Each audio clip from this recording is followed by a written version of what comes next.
अभी तो कोई स्कूल आती है बापा आज कसम स्कूल में नहीं जाओ એની આહોની એનાકોન્ડા મારું બેમણનું બેગ મારા ઉપર નાખ્યું આવતા નો વાત તાકી ગયો હવે બોલ ચમ નહીં જોય બોલ હવે અરે ગુરુ ઘંટાલ જેવું પણ આવવાનું ચાલુ કર્યું છે તાણ ચમલે હું પણ આવશે એવું તો અરે કોઈ કવિતા હતી એક મોટો હાથી ઘૂમને ગયા ને પછી કોઈક મકડીની જાલ મેં આ કેવો ફસા આવું તો આ બધા દેશના છોકરાને પણ આવું શું કરવાનું મારે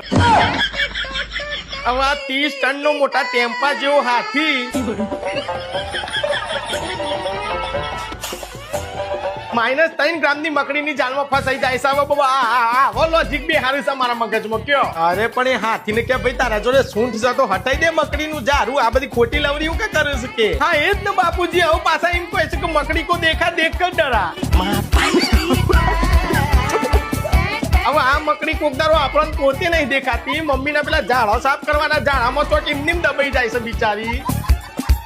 તો હવે તમે જ કહો કે આવરા મોટા હાથી ને આવરી આ ગુંગુ જેવરી મકડી કઈ રીતે દેખાય છે યાર અને એટલું જ નહીં પાછું દેખકર ડરા અને ડર કે દૂસરે હાથી को इशारे से बुलाया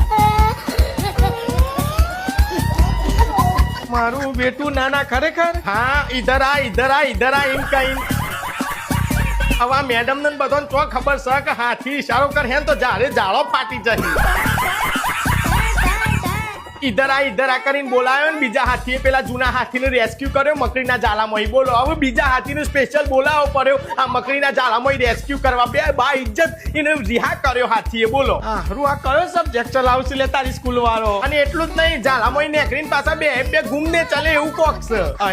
અને પાછા બે નેકરીને આગળ જઈને નદીમાં ફસાઈ ગયા હવે મારે હું કેવું આ તો મારા જીવ હાથી છે કે બે ગધેરો છે આવું કોક પણ આવશે મારે હું ભણવાનું આમાં કહેજો બાપુજી તમે જ કહો હું ભણવાનું બધું મેલ દે હા હવે સ્કૂલમાં ભણાવું છે કે હાથી ના મારે છે ખબર મેલ ચાલ